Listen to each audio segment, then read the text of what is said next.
My name is Jane, and I was 25 years old when I stood alone at my grandfather Harold's funeral, watching my parents pull up in their luxury cars. These were the same parents who had thrown me out at 15, calling me a financial burden. They had no idea what was coming. When the lawyer shuffled his papers, smiled at me, and read, "The heir to everything is the one who kept my secret safe," no one expected him to point directly at me. But the $20 million revelation was just the beginning. If you're watching this story, drop a comment letting me know where you're from. Hit that like and subscribe button, because what happened next changed everything about family loyalty and what it truly means to be wealthy. I grew up in a middle-class neighborhood in Boston, in a house that looked perfect from the outside. White picket fence, neatly trimmed lawn, family photos hanging in perfectly aligned rows in the hallway. But inside those walls, things were different. My parents, Thomas and Catherine Armstrong, were always more concerned with appearances than with genuine family connections. From my earliest memories, I can recall my mother fussing over my clothes for family gatherings. Not because she wanted me to be comfortable, but because she worried about what her friends might think. "Janie, you can't wear those shoes. What will the Wilsons say? They'll think we can't afford proper footwear for our children."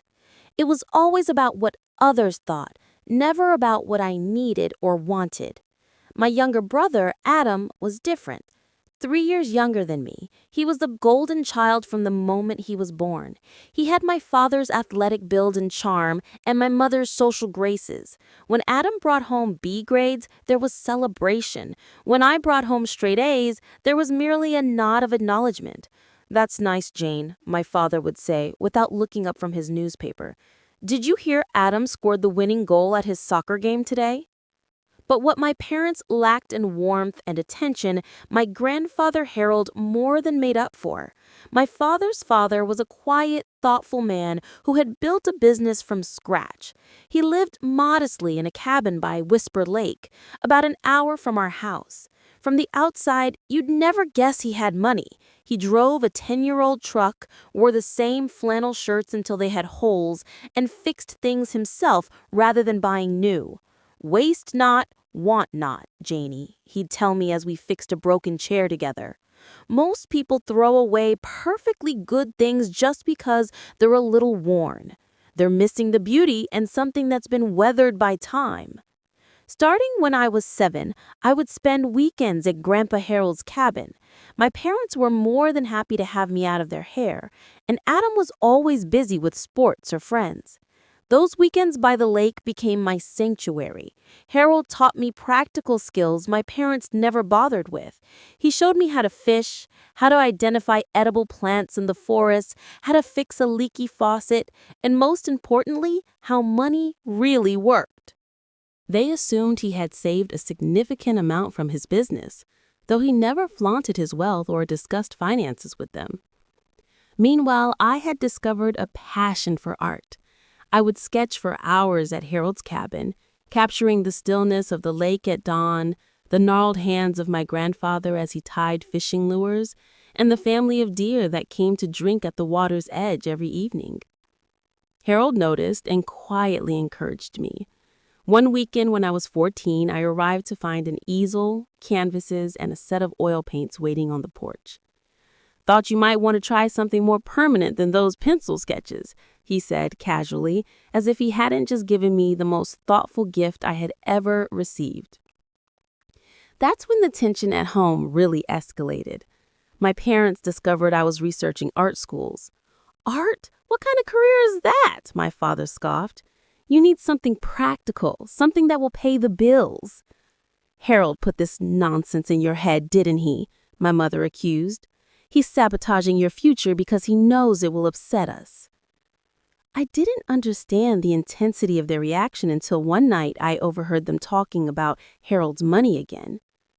"He must be worth millions by now," my father was saying.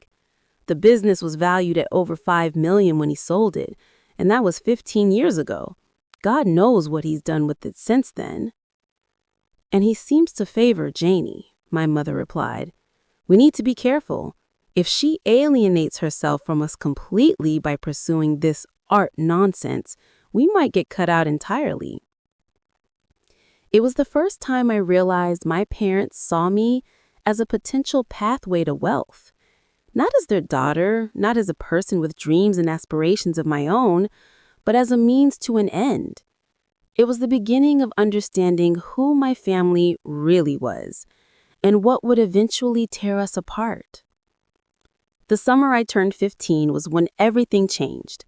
I was at Grandpa Harold's cabin for 2 weeks straight, the longest I had ever stayed. My parents were taking Adam to football camp in Florida and had readily agreed to my grandfather's offer to keep me with him. It was during this stay that I discovered Harold's secret. I was looking for more canvas in his storage closet when I knocked over a box of old papers. As I scrambled to pick everything up, a leather-bound journal fell open. I wouldn't have read it, but my own name on the page caught my eye. "Took Janie to the shelter today," the entry read. "She has her mother's empathy and none of her materialism, thank God.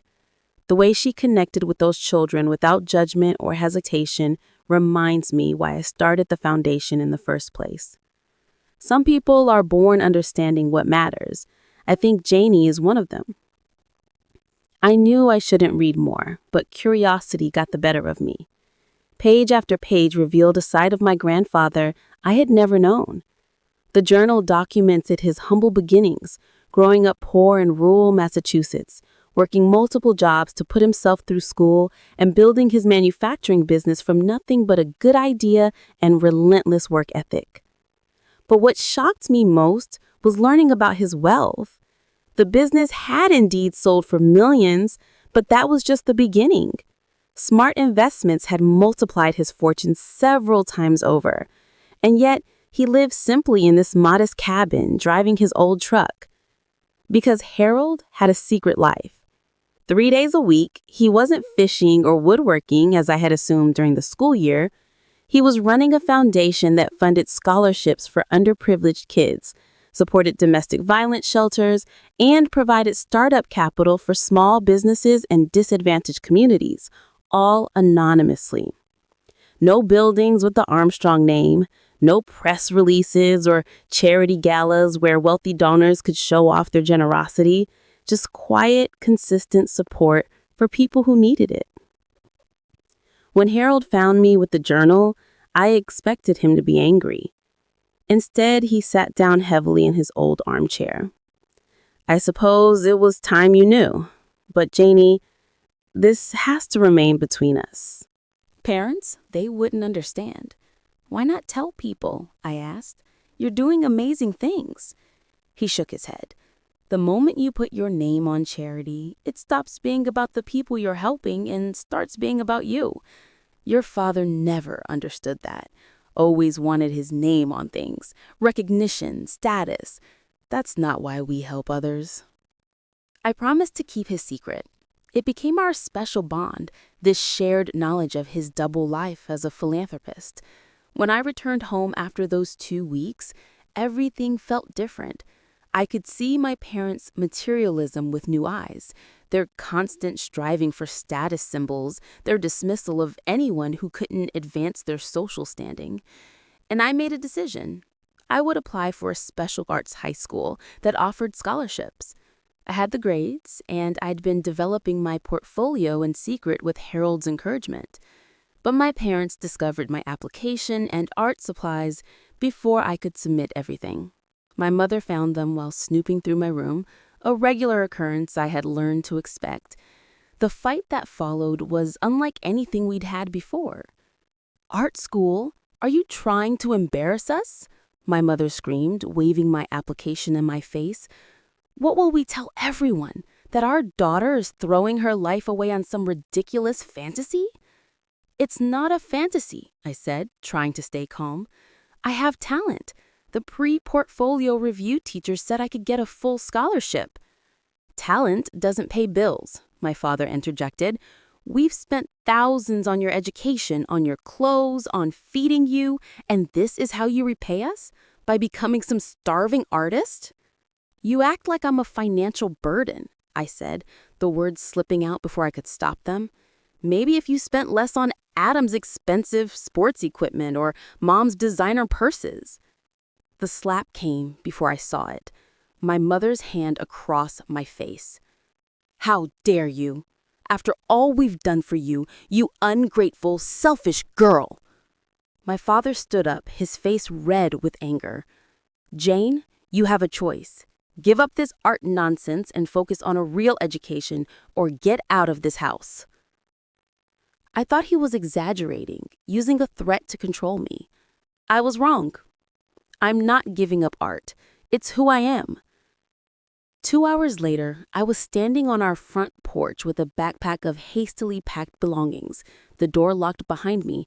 It had started to rain, a cold autumn downpour that soaked through my jacket immediately. I had $37 in my pocket and nowhere to go. Friends' parents would call mine. Relatives lived too far away.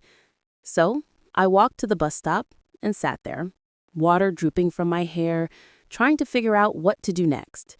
That's where Grandpa Harold found me, huddled on the bench as night fell. He had tried calling the house and gotten a strange story from my mother about me staying at a friend's. Something felt wrong, so he drove into town.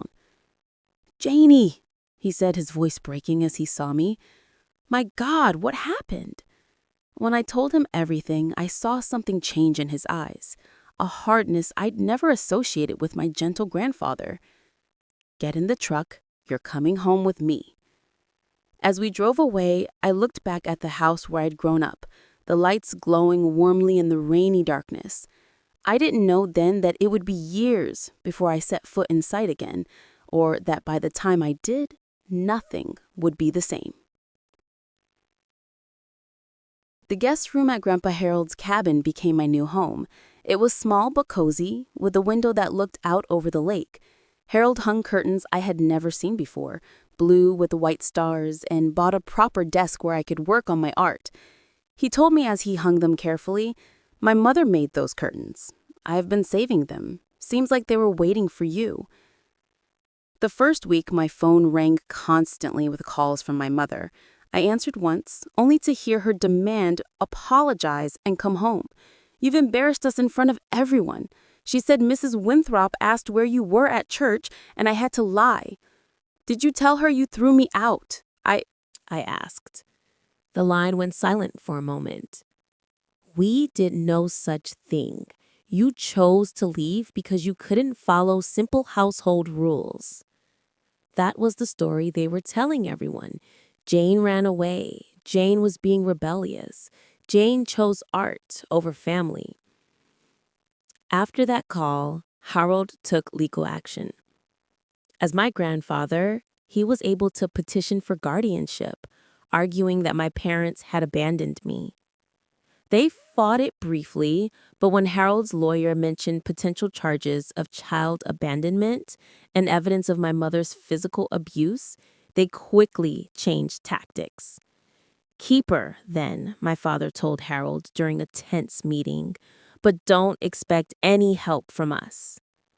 Help, as it turned out, wasn't what Harold needed. He had more than enough resources to care for me. What surprised me was how he became not just my guardian, but my champion. He enrolled me in the arts-focused charter school one town over. He drove me 40 minutes each way every day without complaint. He attended every parent-teacher conference, every art show, sitting proudly in the front row as I explained my work to visitors. My parents, meanwhile, made occasional attempts to reconnect, but only when they needed something. My father would call, asking if Harold might help out with Adam's travel team expenses. My mother would drop by unannounced, commenting on how rustic our living situation was, while subtly inquiring about Harold's finances. "Your grandfather isn't getting any younger," she said during one such visit, eyeing the cabin critically. "Have you discussed his long-term care plans? His assets? Someone needs to be thinking about these things." That someone, it was clear, was meant to be me, reporting back to them. But my focus was elsewhere. I was thriving at my new school, maintaining a 4.0 GPA. While developing my portfolio, I made friends who shared my passion for art, friends who didn't care about designer labels or social status. And I was learning more about Harold's foundation. After school, I would sometimes accompany him to meetings with community leaders, sitting quietly as they discussed programs and funding. Occasionally, he would ask my opinion on a scholarship candidate or a new initiative. Fresh eyes, he would tell the others. Jane sees things we might miss. As I turned 16, then 17, Harold's health began to show signs of decline. Nothing dramatic, just small changes. He tired more easily. His hands, once so steady when tying fishing flies, would sometimes tremble.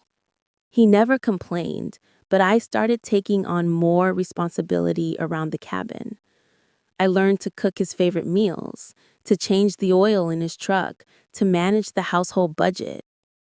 When he had a mild heart attack shortly after my 18th birthday, I was the one who found him, called the ambulance, and rode with him to the hospital. During his recovery, I took over more of his foundation work, serving as his eyes and ears. I would visit the shelter or the community center, take notes on what was needed, and bring the information back to him. "You're good at this, Janie," he told me as we reviewed funding proposals together. "You see the person behind the paperwork." My senior year of high school, I applied to art schools across the country and was accepted to several, including one in New York with a generous scholarship. When the acceptance letter came, Harold insisted on a celebration dinner at the one fancy restaurant in our small town.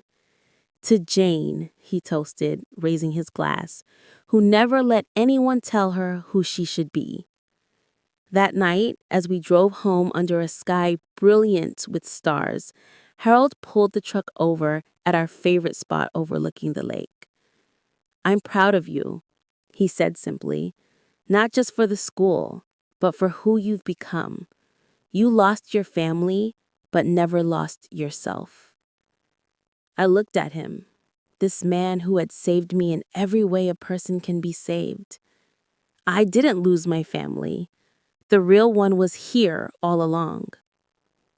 He smiled, his eyes bright with unshed tears, and we sat in comfortable silence, watching the moon's reflection ripple across the dark water. I was 20 years old and halfway through my art degree in New York when my parents suddenly reappeared in my life. I hadn't seen them in nearly 3 years, though Harold kept me informed of major family events. Adam had gotten a football scholarship to a state college. My father had been promoted.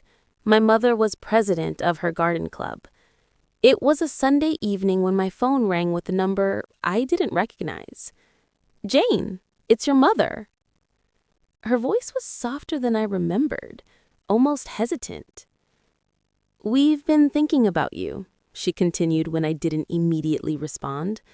"Your father and we may have been hasty in our judgment." What followed was a carefully worded non-apology. They had been under stress. They hadn't understood my passion for art. They wanted to reconnect with their daughter. It might have seemed sincere if Harold hadn't called me the very next day to tell me he'd been diagnosed with early-stage prostate cancer. "It's treatable," he assured me. "Don't worry about coming home. Focus on your studies." But the timing was too suspicious. When I asked if my parents knew about his diagnosis, there was a telling pause. "Your father called last week, first time in years.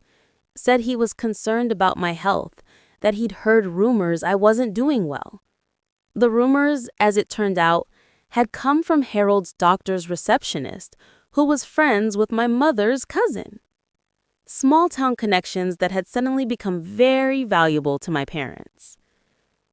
Despite Harold's protests, I came home for a weekend to check on him, and sure enough, my parents made an appearance at the cabin bringing a casserole and concerned expressions.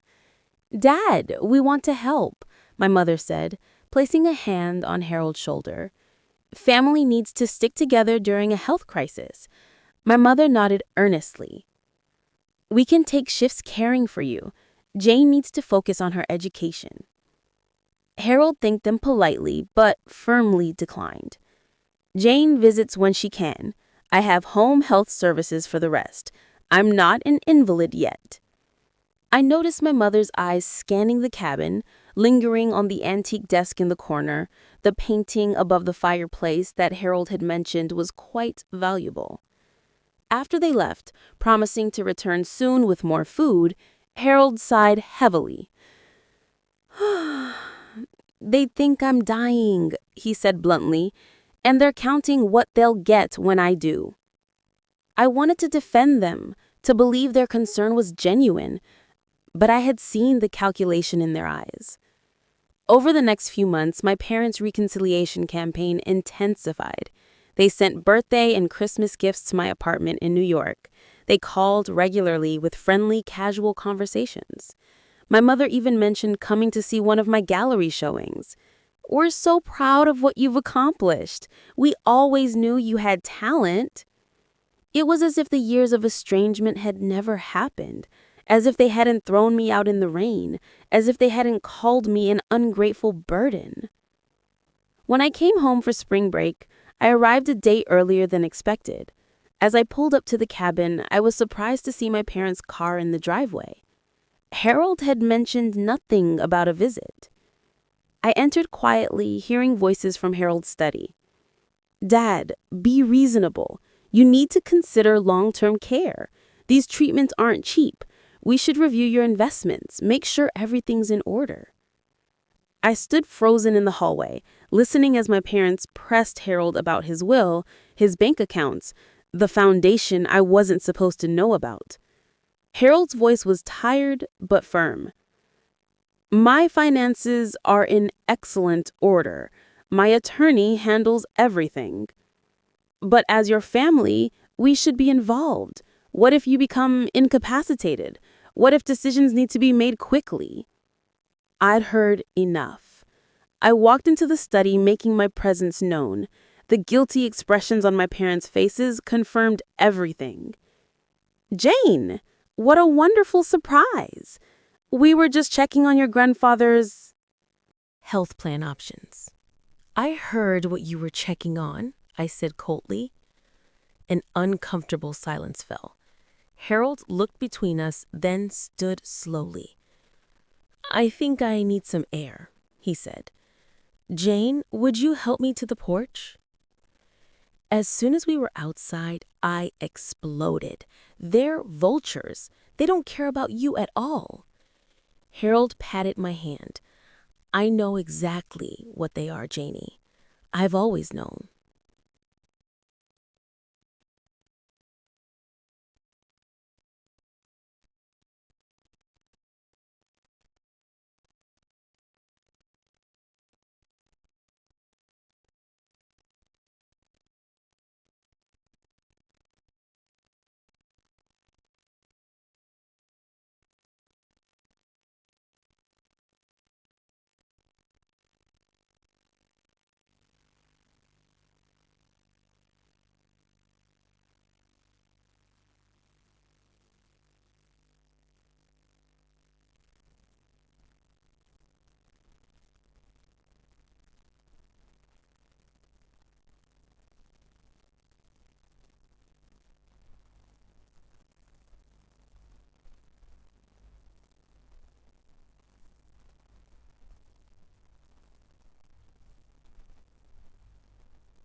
commissioned pieces in the mornings while he slept, then spending afternoons reading to him or simply sitting together on the porch, watching the wildlife around the lake. My parents visited more frequently now, always bringing expensive foods Harold couldn't eat or luxury items out of place in the simple cabin. They would talk loudly about family memories as if volume could compensate for their years of absence. "Remember that fishing trip when Jane was 10?" my father would say. "You caught that enormous bass, Dad. We all thought you'd fall out of the boat." Harold would smile politely, though I knew he remembered the truth. My father had been on a business trip that weekend. It had been just Harold and me in the boat. After these visits, Harold would be exhausted, not just physically, but emotionally. "The performance is the most tiring part," he confided one evening after they'd left. "Pretending we're a normal family when we all know why they're really here." Each visit inevitably included casual inquiries about his financial affairs. "Have you considered donating to the new hospital wing?" my mother asked during one visit. "They're naming rooms after major donors. The Armstrong room has a nice ring to it." "I prefer my giving to remain anonymous," Harold replied, as he always did. My mother exchanged a look with my father. "But legacy is important. The Armstrong name should stand for something in this community." "Legacy isn't about names on buildings, Catherine," Harold said quietly. "It's about the lives you touch and the values you pass on." As summer turned to fall, Harold's strength faded more rapidly. The home health nurse increased her visits to daily, and the pain medication made him sleep more often.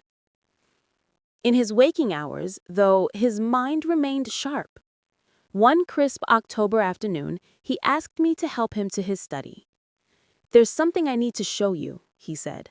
From his desk drawer, he removed a small wooden box I'd never seen before. Inside was a single key and a letter. "When I'm gone," he said, "this goes to Mr. Wilson, my attorney, but you should know what it contains." The key, he explained, opened a safe deposit box at Boston First National. The letter contained instructions for the distribution of his estate. "I've had a good life, Janie. Made my share of mistakes, had my regrets, but finding you, watching you grow into the person you are, that's been my greatest joy." I tried to stop him, to say we had more time, but he shook his head. "Listen now, there's something I haven't told you, something beyond the foundation." Harold had been more successful than even I had realized. The business he'd built and sold had been just the beginning. Smart investments over decades had multiplied his wealth substantially. 20 million, he said, watching my face carefully. Give or take, all carefully managed, all put to work helping others. I was stunned. "But you live so simply," I said. "The cabin," he smiled. "The cabin is my palace. What would I do with a mansion? Rattle around in empty rooms? No, this was always enough for me." He continued explaining that he had documented everything over the years, including my parents' treatment of me, their abandonment, and their subsequent attempts to ingratiate themselves when they believed money was at stake. "They'll contest the will," he said matter-of-factly. "People like your parents always do, but I've made sure it will stand." A week later, Harold took a turn for the worse. The doctor advised moving him to the hospital, but he refused. "I want to die looking at my lake," he insisted, "not at a drop ceiling with fluorescent lights." My parents arrived within hours of being told his condition was critical. They stood awkwardly at his bedside, murmuring platitudes about family and love. When they left the room briefly, Harold gripped my hand with surprising strength. "Remember what matters. Not things, not status. People, connection, the quiet good you can do in the world." I nodded, fighting back tears. "And Janie," he added, his blue eyes holding mine, "forgive them if you can. Not for them, for you. Carrying anger is like drinking poison and expecting someone else to die." Those were the last coherent words he spoke to me. He slipped into unconsciousness that evening, and passed away peacefully in the early hours of the morning, as the first light was beginning to shimmer on the lake. I sat with him until the end, holding his weathered hand, thanking him for everything he had given me, far beyond material support. The funeral was held 3 days later at the small church in town. I wore a simple black dress, nothing fancy. Harold would have approved. The church was surprisingly full, with people I didn't recognize mingling with a few familiar faces. Harold helped me start my business, one woman told me. Never wanted recognition. Said it was just the right thing to do. He paid for my daughter's medical treatment, an elderly man confided. Never asked for anything in return. Person after person approached with similar stories. The quiet philanthropist had touched more lives than I had realized. My parents arrived 20 minutes late, pulling up in a brand new luxury sedan I'd never seen before. My mother wore an expensive black designer suit with flashy diamond earrings. My father had a new watch that caught the light as he shook hands with the minister. As they made their way toward the front pew, where I sat alone, I could hear my mother explaining loudly to anyone who would listen. His only son, she was saying, gesturing to my father. They were extremely close, were absolutely devastated. I bit my tongue and focused on the framed photo of Harold on top of the simple casket. It showed him in his element, standing by the lake at sunset, fishing rod in hand, his face creased in a gentle smile. Throughout the service, my parents performed grief with theatrical precision. My mother dabbed at dry eyes with a lace handkerchief. My father placed a supportive arm around her shoulders, his expression appropriately solemn. Adam sat beside them, uncomfortable in a suit too tight across his broad shoulders. Unlike our parents, his sadness seemed genuine. He caught my eye once and gave a small nod of acknowledgement. After the church service, we proceeded to the cemetery where Harold would be laid to rest beside his wife, my grandmother, who had died before I was born. As the minister spoke final words, I placed a single white lily on the casket, along with a small sketch I had made of the cabin. My mother stepped forward with an elaborate flower arrangement, positioning herself so everyone could see her moment of farewell. When she returned to my father's side, I heard her whisper, "When do we meet with the lawyer?" Even then, at the graveside of her father-in-law, her mind was on what she might gain. I closed my eyes, remembering Harold's words about forgiveness, wondering if I would ever be capable of it. The reading of Harold's will was scheduled for the following Monday at the offices of Wilson and Associates in downtown Boston. Mr. Wilson was a distinguished-looking man in his 60s with silver hair and kind eyes behind wire-rimmed glasses. He had been Harold's attorney and friend for over 30 years. My parents arrived 15 minutes early, dressed impeccably. My mother wore another designer outfit, this one navy blue with gold buttons that screamed old money, though our family had never had any. My father had the confident air of a man about to receive good news.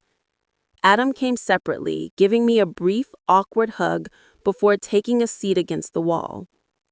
Several of Harold's business associates were present, along with his doctor and the director of one of the shelters his foundation supported. I sat quietly in a corner wearing clothes Harold would have approved. Simple, functional, no designer labels. My art school friends would have called it normcore. My mother kept glancing at my plain black pants and white blouse with barely concealed disapproval. "You could have made more of an effort, Jane," she whispered when she passed my chair. "This is an important occasion." I said nothing. Remembering all the times Harold had told me, "What you wear matters far less than what you do." At precisely 10, Mr. Wilson called the room to order. He began with standard legal preamble, then paused, looking around the room. Before I continue, I want to say that Harold Armstrong was not just my client, but my friend. He was a man of exceptional character and quiet generosity. The instructions I am about to read reflect both his values and his clear-eyed assessment of those around him. My father shifted in his seat, shooting a confident smile at my mother. They clearly expected to be the primary beneficiaries. After all, Thomas was Harold's only child. Mr. Wilson opened a leather portfolio and began to read. I, Harold James Armstrong, being of sound mind and body, hereby declare this to be my last will and testament. He detailed some small bequests. Harold's fishing equipment to his Thursday fishing buddy, his collection of first edition books to the local library, a modest sum to his housekeeper of 15 years. Then came the bombshell. As to the remainder of my estate, including all real property, financial assets, business interests, and personal belongings, the total value of which is approximately $20 million. An audible gasp went through the room. Even I was shocked by the figure, despite Harold's earlier disclosure. My parents leaned forward eagerly. I leave to the one person who has demonstrated the values I hold dear: compassion, integrity, and the understanding that wealth is not measured in dollars, but in how we care for one another. Mr. Wilson paused, looking directly at me. The heir to everything is the one who kept my secret safe. My mother's face contorted in confusion. My father's confident smile faltered. Jane Armstrong, Mr. Wilson continued, has been not only my granddaughter, but my partner in philanthropy, my caretaker in illness, and the true embodiment of the Armstrong legacy, as I wish it to be remembered. He looked up from the document. To be clear, Jane Armstrong inherits the entirety of Harold Armstrong's estate with the following conditions. My parents erupted in protest. My father stood, his face flushed with anger. This is outrageous. I'm his son. She manipulated him when he was ill, isolated him from his family. Mr. Wilson raised a hand. Mr. Armstrong, please be seated. There is more you need to hear. My mother was openly weeping now, though whether from grief or thwarted greed was impossible to tell. We were his family, his real family. Were you? Mr. Wilson asked mildly. He reached into his briefcase and removed a USB drive, which he inserted into his laptop. Harold anticipated your reaction and prepared accordingly. The screen on the wall came to life, showing my grandfather sitting in his favorite chair by the fireplace. Though clearly ill, his eyes were sharp and his voice steady. If you're watching this recording, then I'm gone, and my will is being contested by those who believe blood entitles them to wealth they did nothing to earn. He went on to explain in painstaking detail how my parents had thrown me out at 15, how they had only reconnected when they believed he was dying, how their every interaction had been colored by their desire for his money. Most devastating was the inclusion of secretly recorded conversations, my parents discussing Harold's fortune while he was supposedly napping, my mother admitting she was just playing nice until the old man kicks it, my father speculating on how quickly they could sell the cabin once Harold was gone. The lake property must be worth a fortune now. We could finally build that vacation home you've always wanted. The recording continued, showing a conversation from just weeks before Harold's death. My parents were in his study, not realizing he had installed a small camera after catching them searching through his papers. Once he's gone, we'll contest whatever will he's written, my father was saying. We'll claim Jane coerced him, that he wasn't a sound mind. No judge will give everything to a commissioned pieces in the mornings while he slept, then spending afternoons reading to him or simply sitting together on the porch, watching the wildlife around the lake. My parents visited more frequently now, always bringing expensive foods Harold couldn't eat or luxury items out of place in the simple cabin. They would talk loudly about family memories as if volume could compensate for their years of absence. "Remember that fishing trip when Jane was 10?" my father would say. "You caught that enormous bass, Dad. We all thought you'd fall out of the boat." Harold would smile politely, though I knew he remembered the truth. My father had been on a business trip that weekend. It had been just Harold and me in the boat. After these visits, Harold would be exhausted, not just physically, but emotionally. "The performance is the most tiring part," he confided one evening after they'd left. "Pretending we're a normal family when we all know why they're really here." Each visit inevitably included casual inquiries about his financial affairs. "Have you considered donating to the new hospital wing?" my mother asked during one visit. "They're naming rooms after major donors. The Armstrong room has a nice ring to it." "I prefer my giving to remain anonymous," Harold replied, as he always did. My mother exchanged a look with my father. "But legacy is important. The Armstrong name should stand for something in this community." "Legacy isn't about names on buildings, Catherine," Harold said quietly. "It's about the lives you touch and the values you pass on." As summer turned to fall, Harold's strength faded more rapidly. The home health nurse increased her visits to daily, and the pain medication made him sleep more often. In his waking hours, though, his mind remained sharp. One crisp October afternoon, he asked me to help him to his study. "There's something I need to show you," he said. From his desk drawer, he removed a small wooden box I'd never seen before. Inside was a single key and a letter. "When I'm gone," he said, "this goes to Mr. Wilson, my attorney, but you should know what it contains." The key, he explained, opened a safe deposit box at Boston First National. The letter contained instructions for the distribution of his estate. "I've had a good life, Janie. Made my share of mistakes, had my regrets, but finding you, watching you grow into the person you are, that's been my greatest joy." I tried to stop him, to say we had more time, but he shook his head. "Listen now, there's something I haven't told you, something beyond the foundation." Harold had been more successful than even I had realized. The business he'd built and sold had been just the beginning. Smart investments over decades had multiplied his wealth substantially. 20 million, he said, watching my face carefully. Give or take, all carefully managed, all put to work helping others. I was stunned. "But you live so simply," I said. "The cabin," he smiled. "The cabin is my palace. What would I do with a mansion? Rattle around in empty rooms? No, this was always enough for me." He continued explaining that he had documented everything over the years, including my parents' treatment of me, their abandonment, and their subsequent attempts to ingratiate themselves when they believed money was at stake. "They'll contest the will," he said matter-of-factly. "People like your parents always do, but I've made sure it will stand." A week later, Harold took a turn for the worse. The doctor advised moving him to the hospital, but he refused.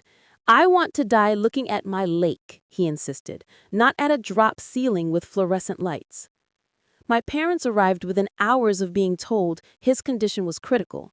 They stood awkwardly at his bedside, murmuring platitudes about family and love. When they left the room briefly, Harold gripped my hand with surprising strength. "Remember what matters. Not things, not status. People, connection, the quiet good you can do in the world." I nodded, fighting back tears. "And Janie," he added, his blue eyes holding mine, "forgive them if—" In the weeks following the will reading, I moved between grief and purpose, between mourning Harold and carrying forward his vision. The cabin felt empty without him, but also somehow full of his presence. I would find myself turning to share thought with him, only to remember he was gone. My parents, as Mr. Wilson had predicted, did not contest the will.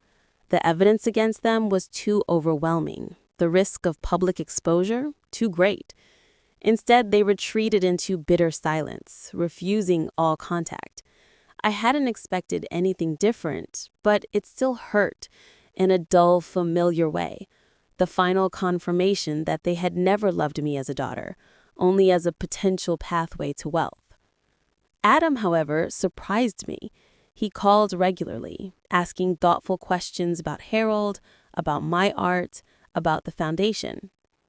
"I want to understand," he said during one conversation. "I feel like I grew up in a completely different family than you did." "You did," I told him. "They were different parents to you than they were to me." He was quiet for a moment. "That doesn't make it right." We began a careful rebuilding of our relationship, meeting for coffee when he was in Boston, exchanging emails about our lives. It wasn't immediate forgiveness, but it was a start. Meanwhile, I faced the enormous responsibility Harold had entrusted to me. $20 million was a sum I could barely comprehend. I could have bought a mansion, traveled the world, lived in luxury for the rest of my life. Instead, I sat down with Mr. Wilson and Harold's financial advisors to understand exactly how he had structured his philanthropy. The foundation currently supports 12 ongoing initiatives, Mr. Wilson explained, showing me detailed spreadsheets. Scholarships for underprivileged students, funding for 3 domestic violence shelters, microloans for small businesses in disadvantaged communities, and so on. I recognized most of the programs from my work with Harold over the years, but seeing the full scope in black and white was overwhelming. "How did he manage all this alone?" I asked. Mr. Wilson smiled. "He didn't. He had you." Over the next 6 months, I formalized what had been Harold's personal mission into the Harold Armstrong Foundation.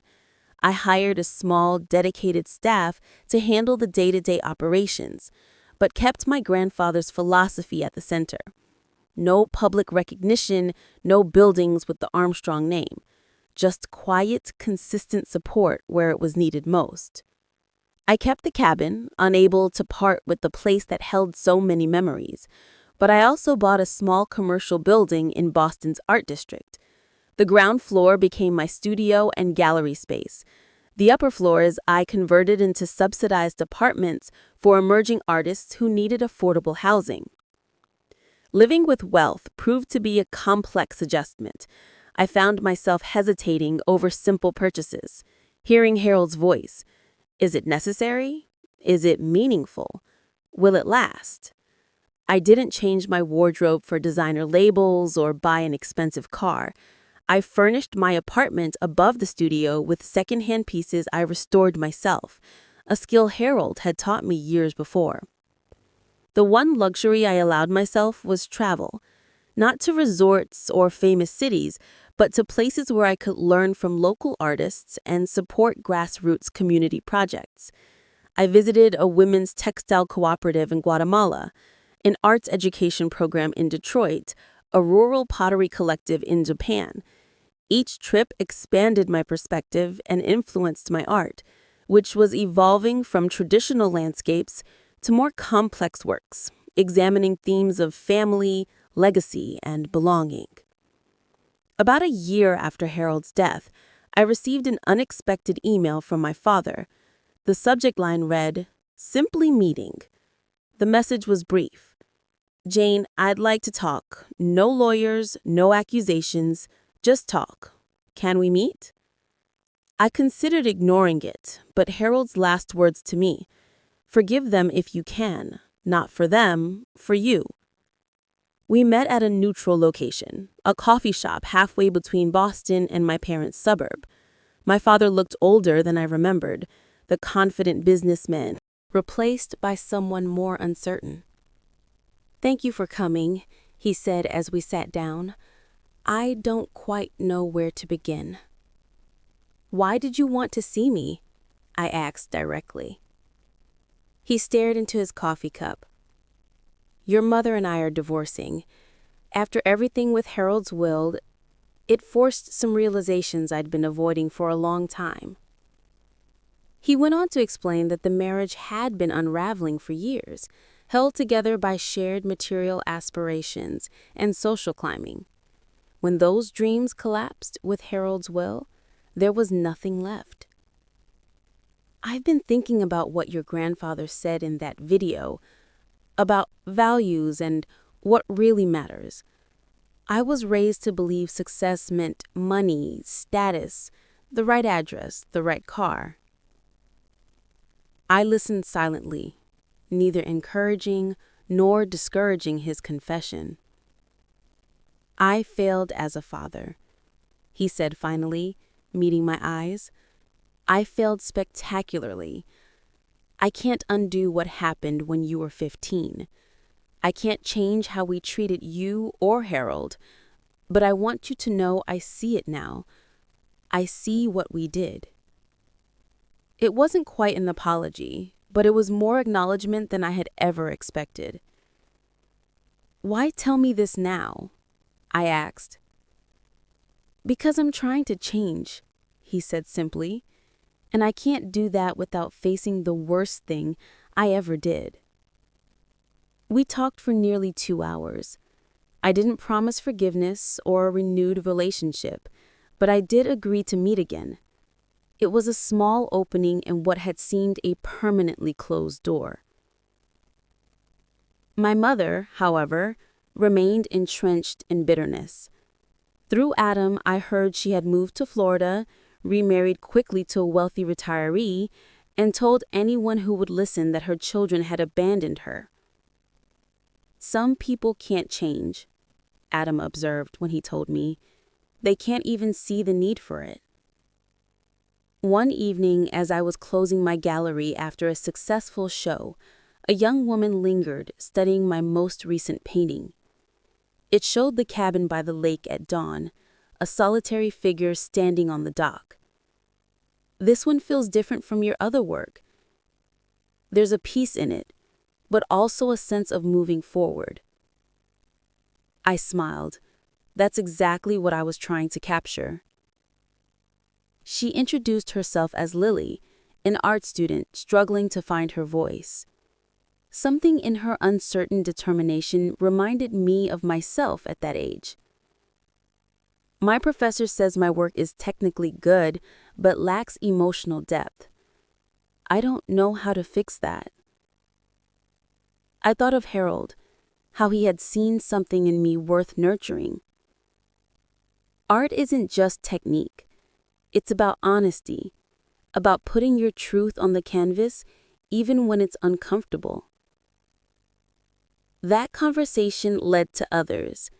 I began mentoring Lily, then other young artists. I established a scholarship program separate from the foundation, specifically for students pursuing arts education despite financial or family obstacles. 2 years after Harold's death, I found myself sitting on the dock at the cabin, watching the sun set over the lake. I had brought Harold's journal with me, rereading his entries from decades past. One passage particularly resonated. "True wealth isn't measured in dollars. It's measured in moments of connection, in the knowledge that you've made someone else's burden lighter, in leaving the world slightly better than you found it.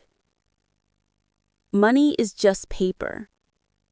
Legacy is what you build in others." I closed the journal, understanding now what Harold had been teaching me all along. Family isn't always blood. Wealth isn't always money. Success isn't measured by what you accumulate, but what you contribute. The cabin would always be my sanctuary, but my life had expanded beyond what either Harold or I could have imagined. The foundation was thriving, supporting more programs each year. My art was finding its audience. And most importantly, I was building my own family of choice, A network of friends, mentees, and colleagues, connected by shared values rather than shared DNA. I still had moments of anger when I thought about my parents throwing me out at 15, calling me a burden. But those moments grew less frequent, less intense. Harold had been right about forgiveness being for my benefit, not theirs. As the last light faded from the sky, I made a promise to myself and to Harold's memory. I would continue to live according to the principles he had taught me. Generosity without expectation of recognition, wealth as a responsibility rather than a privilege, and the understanding that the most valuable inheritance isn't money, but wisdom. The $20 million estate had changed my life, but not in the ways most people would expect. It hadn't made me happier or more fulfilled. That had come from the deeper legacy Harold had left me, the knowledge that I was worthy of love, capable of resilience, and responsible for creating meaning in my own life. As stars began to appear in the darkening sky, I whispered a thank you to the man who had saved me in every way a person can be saved, and who continued to guide me even in his absence. What's the most valuable inheritance you've ever received? It might not be money or property, but perhaps wisdom, values, or love. Share your story in the comments below. And if this resonated with you, please like, subscribe, and share with someone who might need to hear it. Remember that sometimes our greatest blessings come disguised as our greatest challenges. Thank you for listening to my story today.